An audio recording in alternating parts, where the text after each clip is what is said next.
Welcome to Zilog and Moto. Today, today, we got a special video for you. I almost held it up to be the 25th video, just because that's kind of a landmark number, but no, I've been talking about this long enough, so here we go. Before I go any further though, a belated congratulations to the US women's national team for winning yet another World Cup. It's almost like they're pretty good at what they do or something. And also, honorable mention to the men's national team for losing in the Gold Cup final. Yeah, you guys keep beating up on soccer heavyweights like Guyana and Trinidad and Tobago, and I'm sure they'll get you to World Cup contention soon. Like the ladies. Anyway, enough silliness. Let's discuss what we're going to talk about today on this special episode of Zilog and Moto. So, as the title of the video describes, first thing we're going to talk about today is the soccer entrant in Sega's Great Sports series for the Master System, Great Soccer. Or is it? Well, as far as America is concerned, it is, so let's get it out of the way. Known around the world as World Soccer, Great Soccer was released in October 1987, and around the same time as other entrants in the Great series were released, like Great Golf, Great Volleyball, etc., to get on the shelves in time for the 1987 Christmas season. For three of the titles that make up the Great Sports series, Great Ice Hockey, Great Football, and Great Soccer, Sega released a peripheral that could be used to play these titles instead of the gamepad, and in the case of Great Ice Hockey was required to play the game, the sports pad. I actually don't have Great Ice Hockey yet. I think it's a little less common because it requires a sports pad to play it. And in the case of Great Football, while it can be played with a sports pad or the regular gamepad, there's an alternate version of the game called Sports Pad Football that, again, requires the gamepad and is a bit less common. I don't have that yet either, but I'm sure I'll pick it up before it's time to take a look at it. We'll take a closer look at this in a minute, but as you can see from this quick shot, this thing is huge. So, that's two of the items we're looking at today. What if I told you there's a third? Well, there is. Remember how I said that Great Soccer is known as World Soccer everywhere other than the United States? You know why that is? It's because Japan and Europe actually got a different Great Soccer first. What you're looking at here is the Japanese Mark III release of Great Soccer. I picked this up because it's much cheaper to find than the European release of the game. At least based on what I was able to find. I did some research, and I think that's due to the fact that normally you can't play Japanese Sega Card games on non-Mark III Master Systems due to a BIOS issue. But luckily for me, since I'm playing my Master System games on a Genesis with a power-based converter, this wasn't a problem. The game itself is exactly the same, so the only difference here is the Japanese packaging, which I think is really cool and in amazing shape for being almost 35 years old at this point. So, with all that said, let's take a closer look at all these items and then get to the games. Okay, I think we're going to start with the sports pad controller here and then proceed to compare the two games against one another. The first thing we're going to do here is just show the massive difference in size between the sports pad and a regular Master System gamepad. Just see real quick here. Look at that. Look at how much ridiculously larger that sports pad is compared to just a little standard controller. And if you're not familiar with the Master System controllers, this is pretty much the same size as, say, an NES controller. You know, maybe slightly different. I think the NES controller might be slightly bigger than this, like slightly longer. But for the most part, that's your point of reference. So anyway, enough of that. Let's get back to this. The sports pad, as you can see here, it's pretty heavy duty, especially as far as controllers go. But I still wouldn't drop it. On a regular gamepad, I'll bring this back up. You've got the D-pad here, and then you've got the 1 and the 2 buttons. And then on the sports pad, well, I don't even really know why it's called a pad, because as you can see here, this is not a pad. This is a classic trackball. It actually looks similar to a cue ball from like playing pool or something. So then, and also you can kind of see the slightly strange arrangement here, where you've got the trackball over here, and then you've got the 1 and 2 buttons over here. And to me, this doesn't feel like a right-handed controller. This feels like a left-handed controller. I don't know why Sega did that with some of their controllers, where they really felt like they were left-handed. Like, for example, I guess this is just going to turn into a bit of a controller video. Here's their joystick. And again, you've got the stick over here, and you got the buttons over here. To me, this is left-handed. This isn't right-handed. I really don't understand why they did that, but that's just the way they designed anything that was not a gamepad.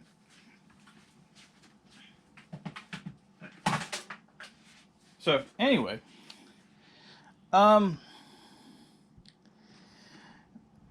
as far as you're probably noticing on here, well, what about these two switches here? Well, we'll go and talk about those real quick. This first one here, you can see, hopefully you can see this on the video. There's 1 dot versus 4 dots. This is for a rapid fire mode for this controller. So if you were to put it over here to the 4 dots, it would give you rapid fire function on the buttons. Obviously, you know, we're just having this, let it set to its default, just regular fire. And then over here, and it's worn off a little bit, but you've got 2 settings on this switch. You've got control and you got sports. And what this means basically is sports would be sort of the default for it. That puts it in sports pad mode, which is also, you know, analog mode, which is supposed to give you 360-degree controls over your characters with the trackball. Now, only games that are configured to work with a sports pad are going to give you that kind of control. You can use this controller with any game. It doesn't have to be specifically configured for the trackball if you put it in control mode. And in control mode, basically what happens is the trackball here emulates a D-pad. So rather than giving instructions in sort of 360 degrees, it just gives it in up, down, left, right, and your diagonals. I kind of... It always seemed kind of weird to me that they called this a sports pad specifically, because to me this would work better for like arcade games, like say, you know, Centipede and Millipede or something like that. But they didn't. For whatever reason. And neither of those 2 games specifically ever came out for the Master System anyway. I think one of them was released in an arcade collection for the Genesis, so maybe I'll try to dig this back out and mess with this when I'm playing that game. Well, we'll see. Let's see, what else we got here? One last note about the sports pad. There's actually 2 versions of it. There's this one, and there's the Japanese version, which looks similar, but it's smaller. Not a lot smaller. It's still pretty big, but is a little bit smaller. I would be if you find that anywhere. I've heard that it may not be compatible with the United States Master System. It might only be compatible with the Mark III. So just be wary of that, and maybe do some more research than just listening to me before you pick one of those up. Now on to the games. Let's go and get this out of the way. Alright, first we'll look at the traditional US release of Great Soccer. Bam, right there. Looks like a pretty standard early Master System release with the white crosshatch cover and minimalistic graphic in the bottom left-hand corner. In this case, it's a disembodied soccer player's leg and ball.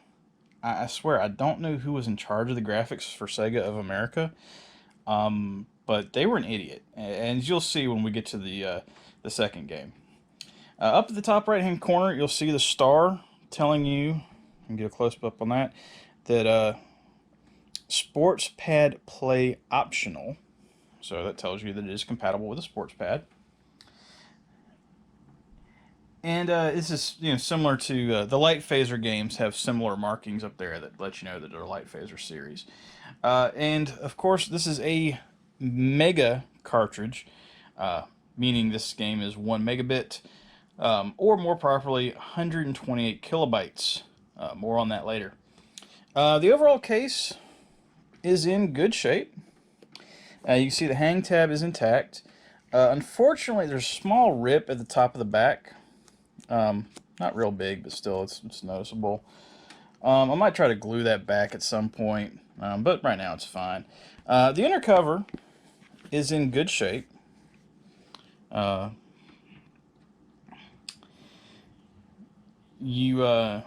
the back, you've got the pretty standard 2 good quality screenshots for the game, and then followed by a brief description down below. This is all pretty standard for Master System games. And just a quick note, like EA Soccer that we looked at a few videos ago, I'm sorry, not EA Soccer, we haven't looked at an EA Soccer game yet, EA Hockey.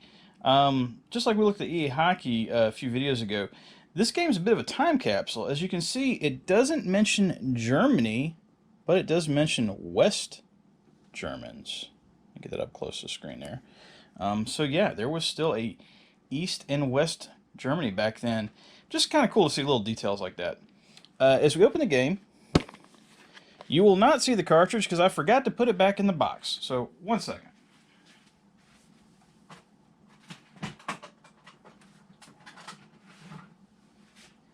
We run a really tight ship here at Zilog and Moto, as you can tell. So, here is Great Soccer, the cartridge. You can see the cartridge it's in decent shape, but there is a little bit of wear on the edge of the label there, but the label's intact. It's all glued down and everything. You don't have to worry about that. And then also you'll see the manual over here, which is in pretty decent shape. It's got some crinkling on the edges and stuff, but overall it's intact. The manual, while not being super thick, is actually very thorough about the game and how to play it. And I'm really impressed. There's no padding at the end with high score pages like some of the other Master System titles have.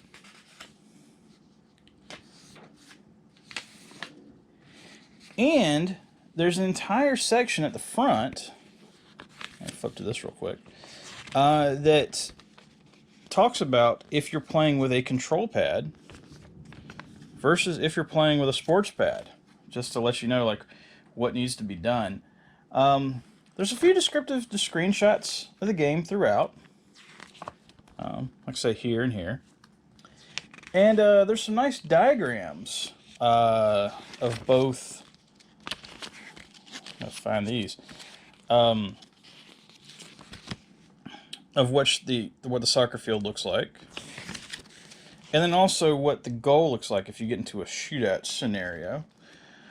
This manual is a really good job by Sega.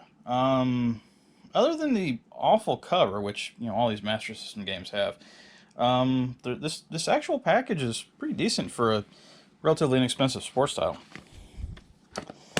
Now on to the really special part of this video.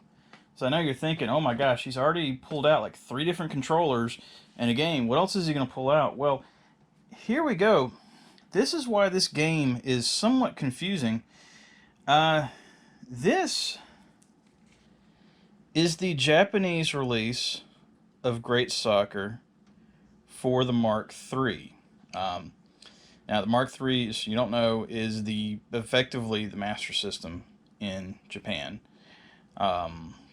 I mean, obviously, you can debate about that, whatever. For my purposes, for purposes of this video, we're calling the Mark III the Master System for Japan. Now, you can see on this package, I'm going to compare it real quick. This is significantly smaller than the American release here. And just smaller than any of the clamshell cases in general. And it's even smaller. I'll open this back up. This box is even smaller than the manual for the American release. That's pretty crazy. Actually, when this first came in the mail, I did order this straight from Japan. I immediately was like, oh no, I got screwed. This can't be the right thing. But sure enough, this is a real deal. This is the first Sega Card game we're reviewing for the Master System. Just a quick note on that. The Sega Card design, right here, goes back to the first Sega console, the SG-1000, and was carried over to the Master System Mark III to provide an inexpensive way to produce games. And in the case of the Mark III was able to play all those Sega Card games designed for the SG-1000 to enhance its software library. Unfortunately, the Genesis isn't able to produce the resolution that the SG-1000 games are designed for, so I don't think I'll ever try to collect any of the SG-1000 specific Sega cards, unless I do something crazy like buy an actual US Master System and a converter or something like that, but who knows.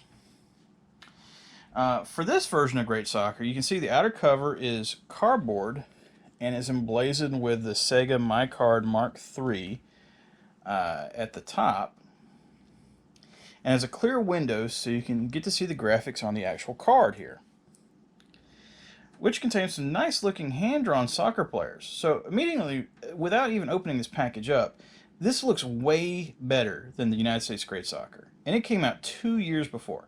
Yes, this release of Great Soccer is from 1985, and more than likely, this will be the oldest game we ever look at on Zilog and Moto.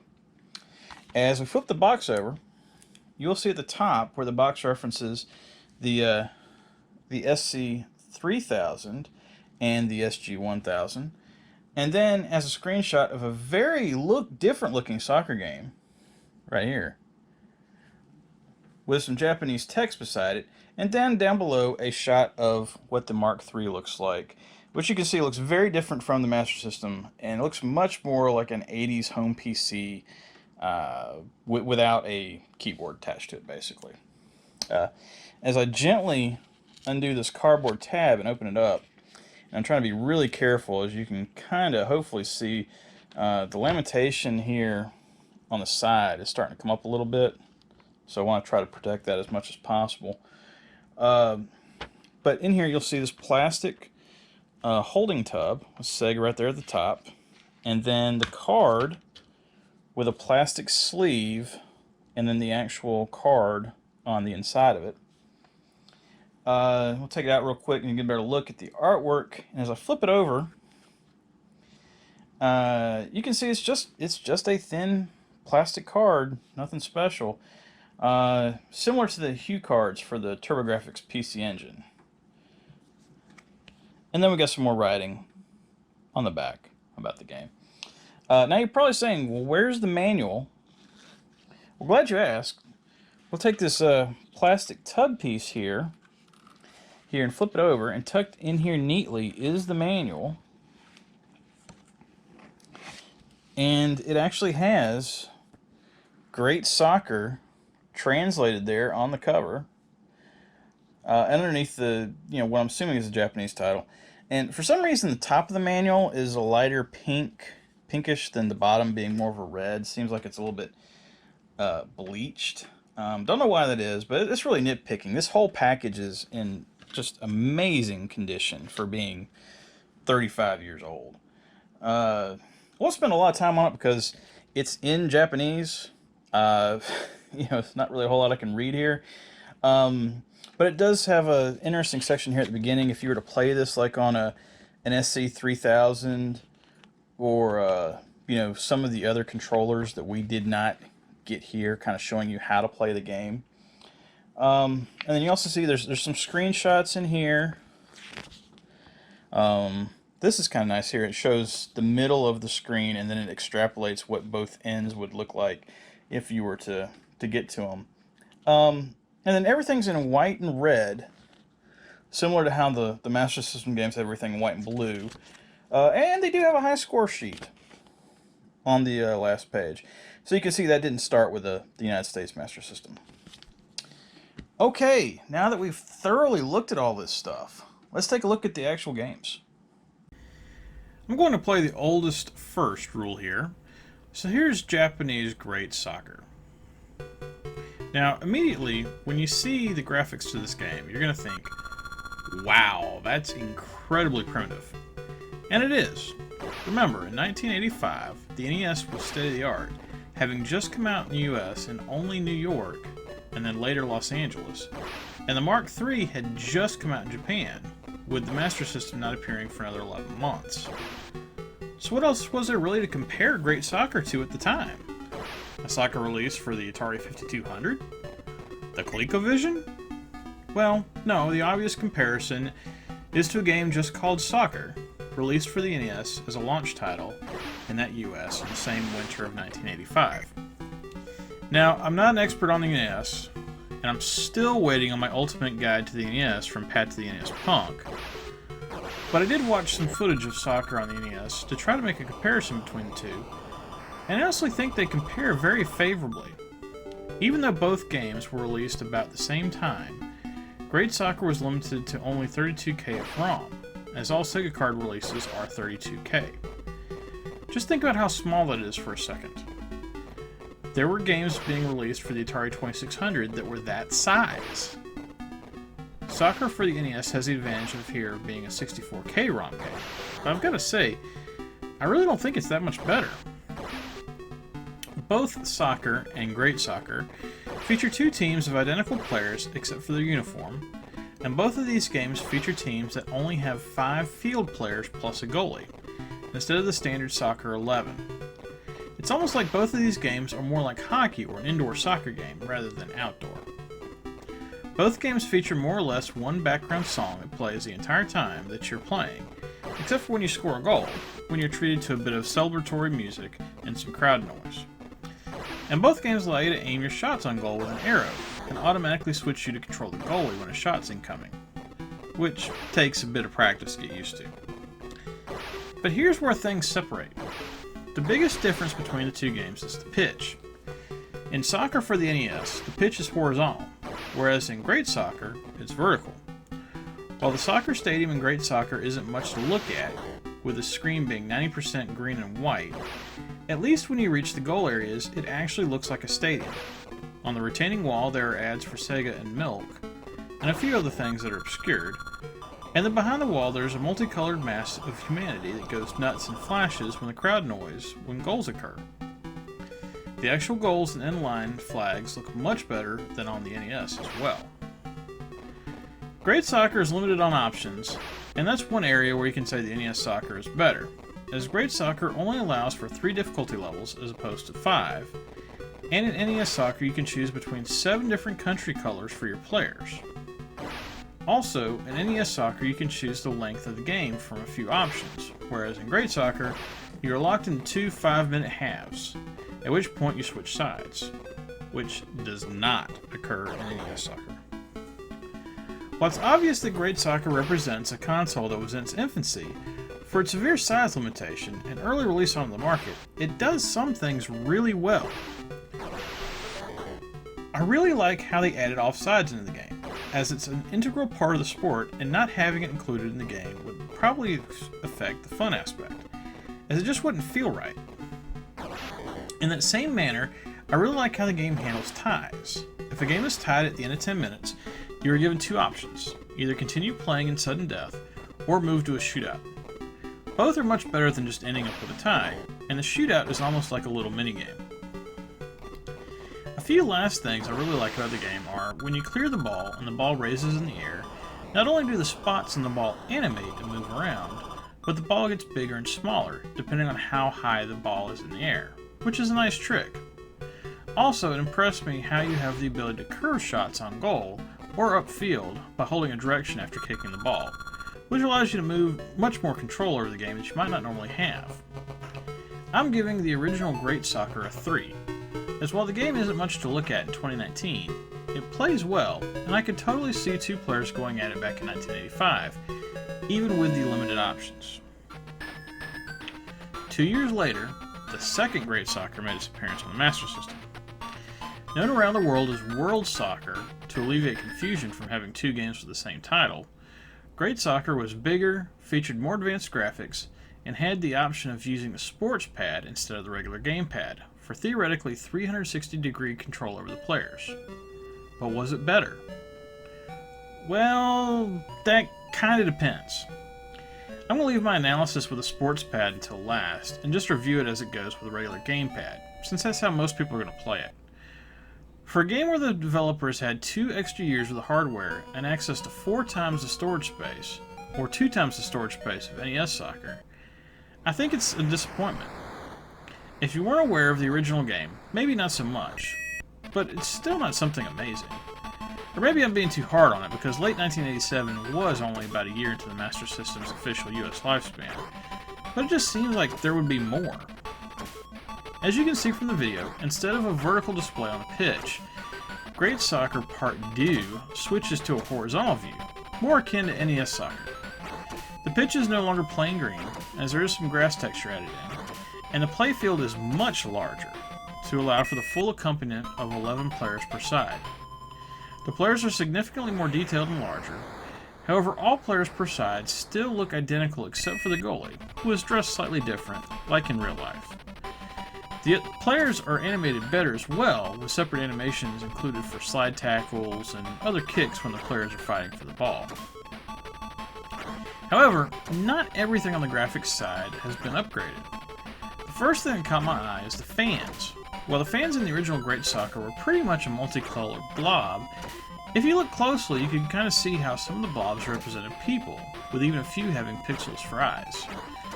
That's totally gone now, with each set of fans now definitely just being a seemingly random mix of colors, and the removal of the ads from the inlines as well. Also, due to the larger field size and number of players, the field has been broken into 12 slightly overlapping rooms, where when the ball crosses to the next section, the game pauses temporarily, scrolls the screen to the next room, and then the action continues. Think of this sort of like the original Zelda. This is definitely not optimal, and makes it hard to keep up with where all the players are on the field. Finally, the game has a bit of flicker now, when too many sprites are in the same area of the screen, which can be distracting as well. Sound-wise, not much has changed. There's still an overarching song that plays during the entire game, which sounds a bit better than the song from the original game, but that's to be expected. Also, like the original game, a victory theme is played when a goal is scored, along with some crowd noise. The main addition here is the existence of the national anthem for each of the 8 countries included in the game, that plays when you choose a team at the team select screen. This is a nice addition, but most are just going to press the button to skip it after hearing each of them a few times.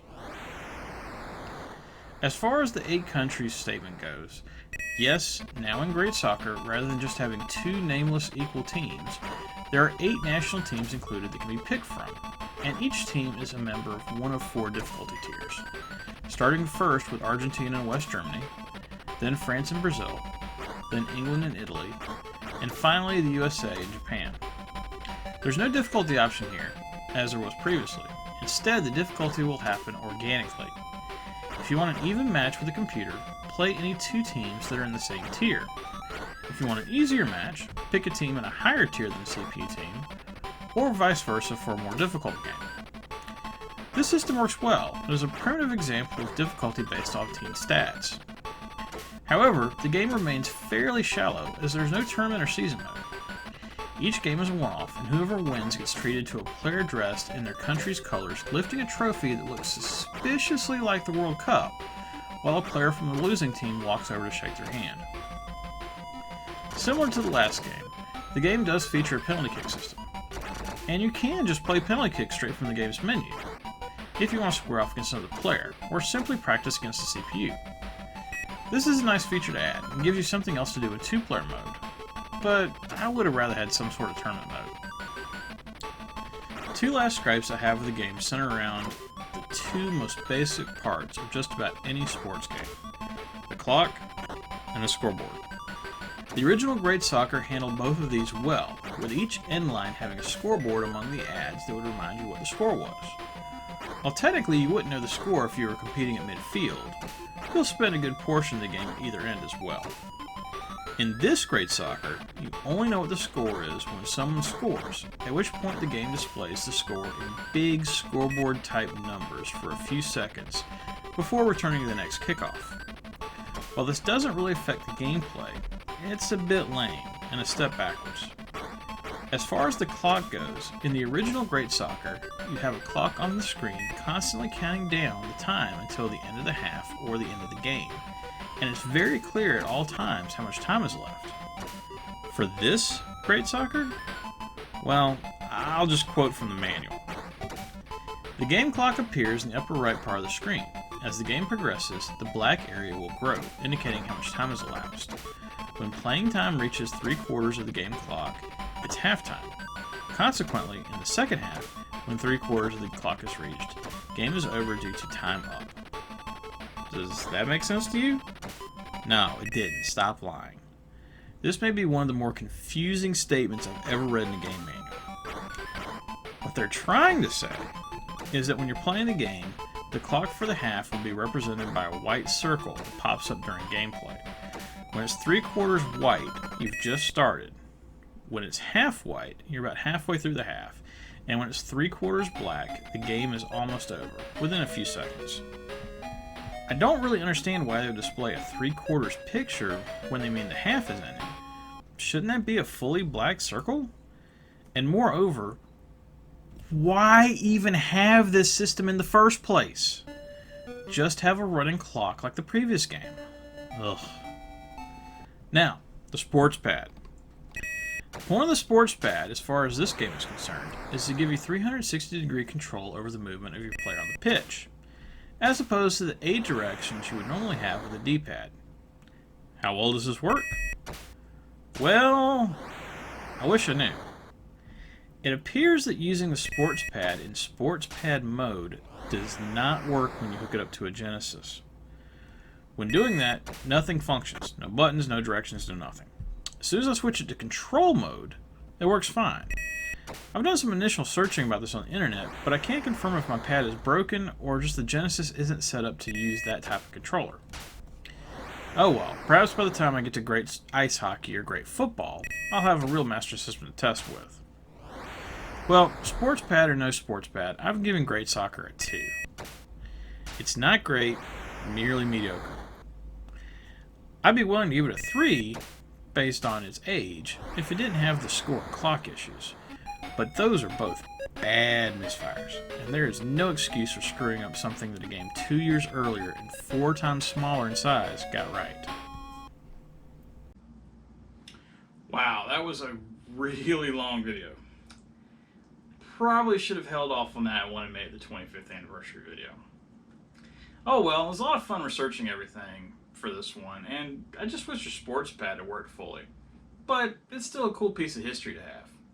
Tune in next week as we go back to the fighting genre to take a look at a port of a Neo Geo title you may or may not have heard of. Seriously, it's not Samurai Showdown, so you may not be familiar with it. And remember, as always, whatever you play, have fun and be excellent to each other. Later.